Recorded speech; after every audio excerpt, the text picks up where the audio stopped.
All right. Thank you for being here. Got a few things for you today. First, our increased parking capacity at the airport. You guys are well aware we've been working hard on and financially incentivizing, in fact, getting more parking. We're already well beyond our years of what we were expected to have parking-wise. That will push further out, I believe. Now this is the amount of parking we were supposed to have in 2035. As of tomorrow morning, the 434 spaces at Pensacola International will be ready for the public. So that's on Tippin Avenue. If you've driven by there, you've seen where that work's taking place, a surface lot. I know appreciate C.W. Roberts Contracting for working on that tight deadline and meeting the goal to make sure that these spaces were up and going for the holiday season. So the fully paved lot has lighting. It's got 14 electric charging stations, and the rates will be $2 an hour and a max of $9 a day. And then we will also be running on-demand shuttle service from there. So it's a longer walk, and if you don't want to do that, we'll have some shuttle service, and you'll see some more updates from the airport later today with some more details on that. And while we're on the airport, our October 24 traffic report, if compared to October of 23, as usual, our total passenger counts were up over 15% year over year. And something we don't often highlight is the cargo that's moving through the airport. We've had the strongest cargo month this past October since the pandemic, and it's up 139% compared to October of 23. So nearly 2 million pounds over last year of cargo coming through Pensacola International as well. So not only on the passenger side, but on the cargo side as well. Some great news. I hear from many of our constituents about safety in many different ways. One of those ways is how our streets are lit. And we have a little bit of a challenge here in the city, and maybe not unique to other cities, but some of the lights we own, some of the lights FPL owns and operates. That's just how things have happened here. But we are very excited to have found out this week, or maybe it was late last week, that we were awarded a grant from US DOT Safe Streets and Roads for All, $140,800 to do an entire citywide lighting assessment for our streetlights. So this is a planning grant that will conduct that lighting assessment throughout the city. And we certainly know that dark conditions mean unsafe conditions, whether that's the sense of safety of walking home after work or after being out downtown, as well as safety of bicyclists and pedestrians. And so we know how vital that is, and it affects all of us, whether it's out front of our house or walking around the community. So excited to get that grant that allows us, that's just newfound money to allow us to make an assessment of where we are and where we need to go. And we'll, again, later this morning, we'll have a release out to share all those details. But very excited and thankful to Caitlin, our transportation planner, our public works team, of course, and USDOT for helping us with that grant. A quick update on the Motor Lodge. Just want to give an update on that. It's kind of a bad news, good news. Smith and Hinsey, you guys recall, we were looking at some military housing in hopes of getting one of the tax credit projects, or getting an award for that to make that work.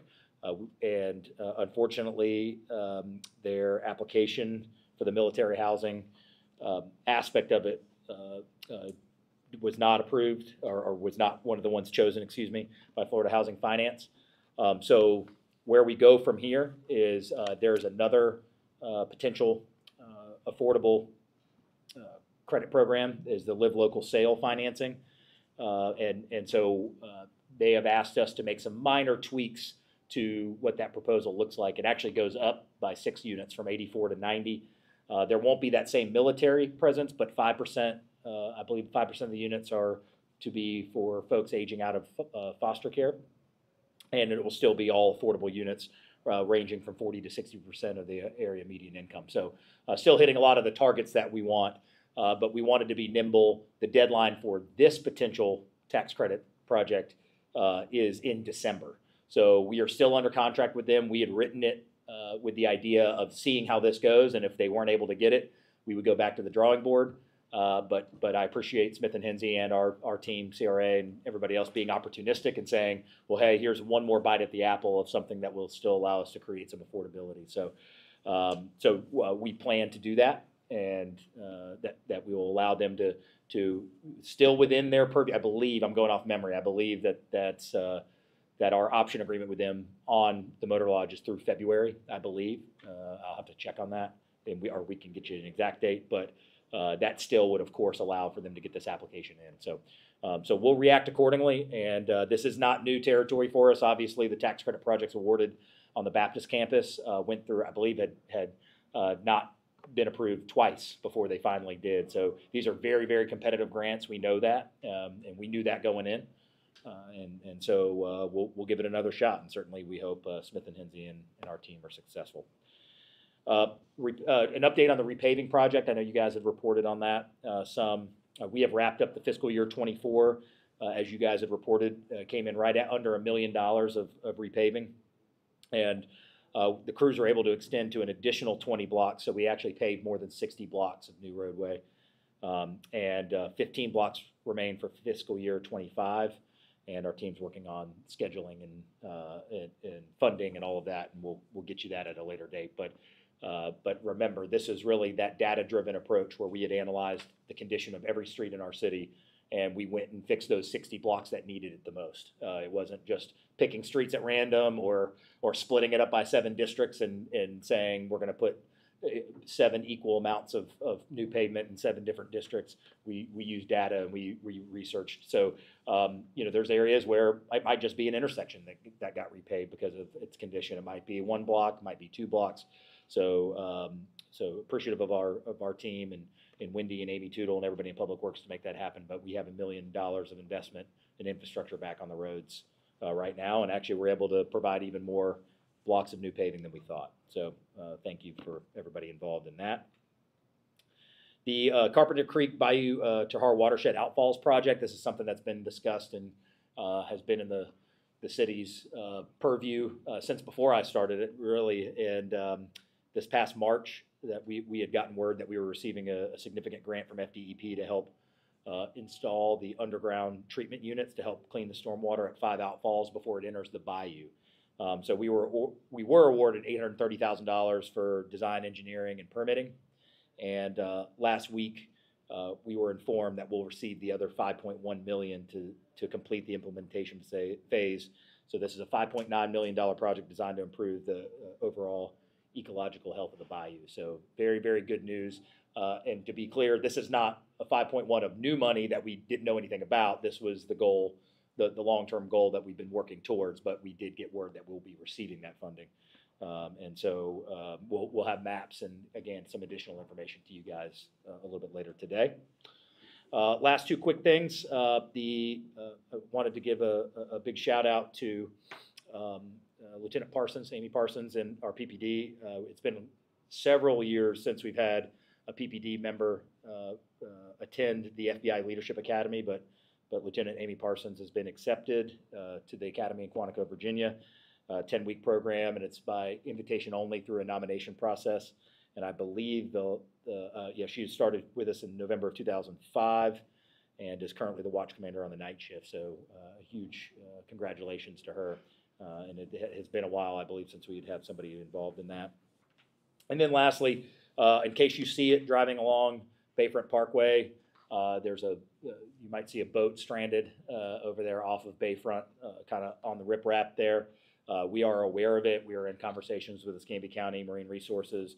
The owner's been contacted. There's all of that procedure that has to take place. It's not something you can just go in and see it on the riprap and go take it out. There's a protocol that we have to follow, but we have started that process, and they're typically coordinated through the Florida Wildlife Commission. So a little bit of convoluted process, but I want to let the citizens know nonetheless.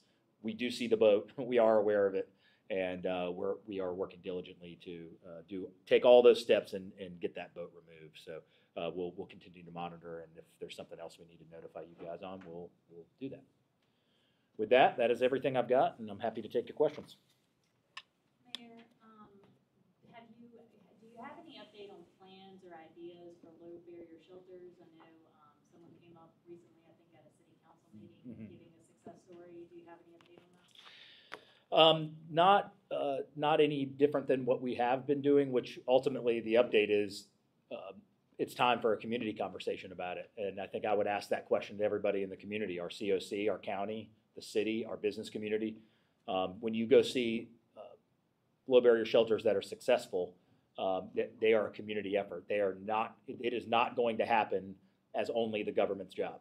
It just isn't going to happen. And I fail to see whether it's John DeCarmine's example in Gainesville, that absolutely there is city and county funding, but there's philanthropic funding, there's business community funding.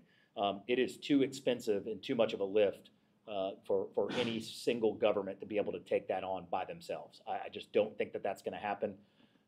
And so it really forces kind of more of a community conversation around our COC, our nonprofits. We have taken the step of trying to increase capacity quickly with pallet shelters, moving that forward. That'll be done and encumbered by the end of the year with that ARPA funding. But what we realized was the $1.1 million of static one-time money doesn't even scratch the surface of what it would take to run a low barrier, as was estimated by our consultant. And so the probably the next worst thing than not having it today is attempting to start one that doesn't work. Because not only is it not effective, not only does it not have longevity, that maybe it shuts down in 6 months or 9 months, but even worse, within the homeless community, homeless advocacy, the last thing you want is to say, well, there's that new low barrier shelter, but I don't know how well it's run. I don't know if it's got funding. That doesn't help anybody. And so, so no new movement on our side, but I'm certainly at the ready. We've been focused on getting these pallet shelters up and going, but I'm at the ready for our community to get together and have a conversation about where we go from here. And that is not going to only be the mayor's job. That's going to be our county commission's job. It's going to be our healthcare provider's job. It's going to have to be everybody's at multiple millions of dollars annually. That just has to be the case. So I very much look forward to that conversation for the long term. What's the ETA on those shelters? I'll have to look at, well, it'll be encumbered by the end of the year. The Homeless Reduction Task Force right now is doing kind of a needs, well, needs assessment isn't the right word. I guess what they're doing kind of an inventory of our nonprofits to say, and I mentioned this when we announced it, who needs pallet shelters? How many could you take? What are your barriers to taking them? So there's an evaluation happening with all of our nonprofits right now for them to share their potential interest in it. As long as we have them encumbered, we have the ability to spend those dollars over the next couple of years. But we need to have the ARPA dollars encumbered by the end of the year, which that will happen in terms of the pallet shelters. But the good news is it isn't like we have to take delivery of $1 million of pallet shelters and they sit under the interstate or at a laydown yard somewhere. We'll have the ability to flex those in and out, which was one of the big benefits of this, is to say, look, if we take them all in February or March because we have the demand, we'll do it. And if it becomes precipitous, we'll do that as well. We want to make sure that when those are stood up, like the low barrier question, that they're successful. So we're moving at full steam. At this point, we'll have no issue getting those encumbered, those dollars encumbered before the end of the year.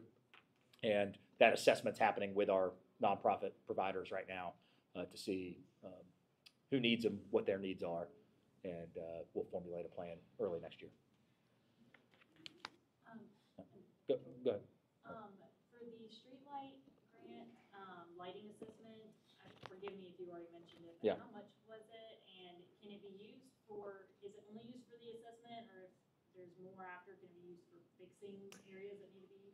Yeah, so it's $140,000, $140,800 to be exact. So about $141,000, and it is designated for planning. I would have to look and see, but to be honest with you, that's not a huge amount of money in terms of construction or renovation. So I would fully expect that all of those dollars will be towards planning. But like we did with paving, this would be the exact same concept. Is to say, before all we're doing is taking right now, we don't have the assessment that we'll take a 311 call in someone's neighborhood, and of course we do our best to go fix it. And But if we're having serial issues, if there's, do we need to know something about that we have a specific problem in one neighborhood or one zip code or one street because of technology, because of whatever? We don't have that holistic assessment. So we did it with paving, and that really helped us. And I think, I'm not saying the study will be exactly like the paving one, but the concept's the same, which is, hey, let's go get an assessment of everything that we have. Let's go figure out where our top priorities need to be. So I'm very excited to have that. And again, now we're making decisions off of data, and we're not making them off of conjecture.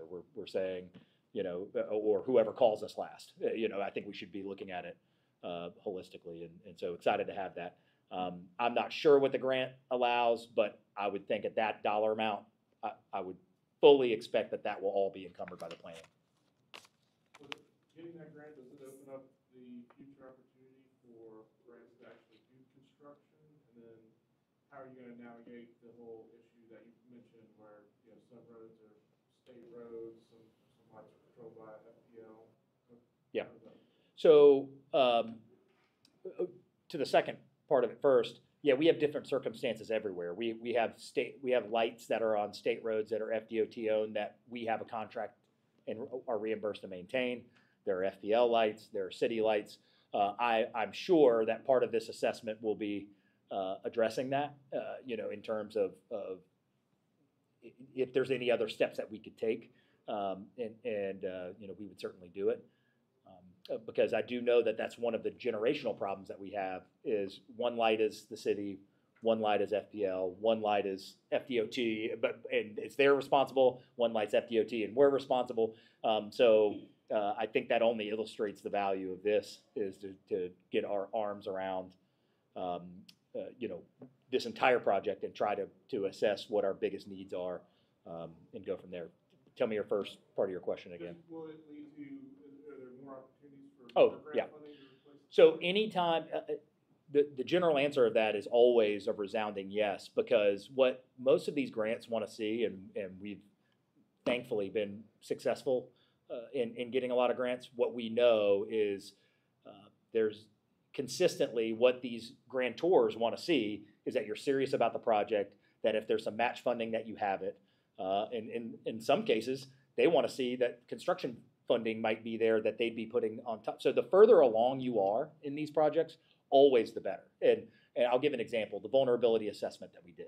Well, that changes the game in terms of, if we want resiliency grants, whether that be for a breakwater out in the bay somewhere to help protect our coast, whatever the case may be, it's one thing to ask for it and say, we have nothing, we just think it's a good idea.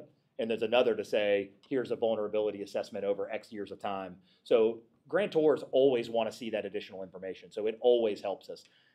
It's not always an automatic prerequisite to qualify or anything, but when you compare our grant application against someone else's, the more information that you have and you're showing them that this is data driven, the more successful we are. And we have examples of that, Jim, over the years of, we applied for it once without that type of information and didn't get it. And then when we had it, we've gotten it. So the more information we have on these, in these planning grants, I think Amtrak's another perfect example. We're trying to get that FRA corridor ID grant. It's only $500,000. But if we want ultimately to ever see Amtrak come back here, you have to have that planning in place before the federal government or FDOT would be signing off on millions, tens of millions, if not more, of dollars of funding. So that it's a normal approach, and yeah, absolutely, it'll help us in terms of getting any type of construction or repair grants. Mayor, with the new lot opening tomorrow, will y'all still open up McAllister lot because it's going to be the busiest travel of November? Is that going to still be open? Yeah, I would assume so. I'll let Matt Coughlin at the airport confirm that. But I think it's safe to say we are. Okay, yeah, there you go. You got an answer. I would be shocked if we weren't. But yeah, so McAllister will be open. And again, 434 spaces. I believe off memory we're at 3,200 and change before. So understand, we're talking about a 12-13% increase in parking tomorrow. In terms of where we are. So we know that there's a lot of demand. We hear it. We understand how much of premium parking is at, and that's a testament to how popular our airport is. But this is going to be a big injection for us to be able to help, and this is certainly even more convenient than the McAllister location. So we encourage folks, and we certainly appreciate the media getting the word out, today that lot's open tomorrow. And by the time the word gets here, Sunday, Monday, Tuesday next week, we want to make sure everybody knows about it. So we're excited to have it, and I'm sure our citizens and our users of our airport are excited to have it.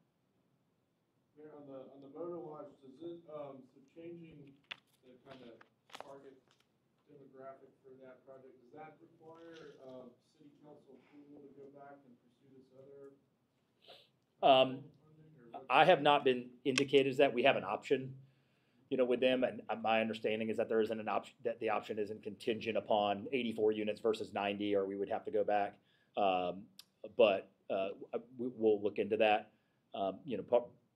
If that were to be the case, then we would have to have a special meeting over it, because the application deadline is December 20th. But I'm not. I'll let the city attorney decide that. Certainly, if that's what it calls for, that's what we'll do. But the general principle of the option that they received is the same, which is, hey, we're going to give them the opportunity to be able to make this thing pencil, period. But I believe council would get approval of any agreement that we would have after the fact, right? A lease or anything like that. So just like Maritime Park or anything else. So let's say that it doesn't go to council, they apply for this, they get it. That's still going to have to come back to council for that agreement to be approved. So, so for the sake of time and the sake of being logical, I think what we would say is let's give them an opportunity for this to be successful. And if we decide that for whatever reason, switching from this type of affordable to this type of affordable, if we're going to be, that nitpicky about, I think we need lots of housing at all levels. So I feel pretty confident that we would have lots of widespread support. It was the number one issue in our strategic plan that we just got, and so I think the direction forward, and we're talking about some minor secondary things. Again, 6 unit difference. The AMIs are the same. There's just not the veteran minimums, and because it's just not allowed in the grant, not because we would be against that even.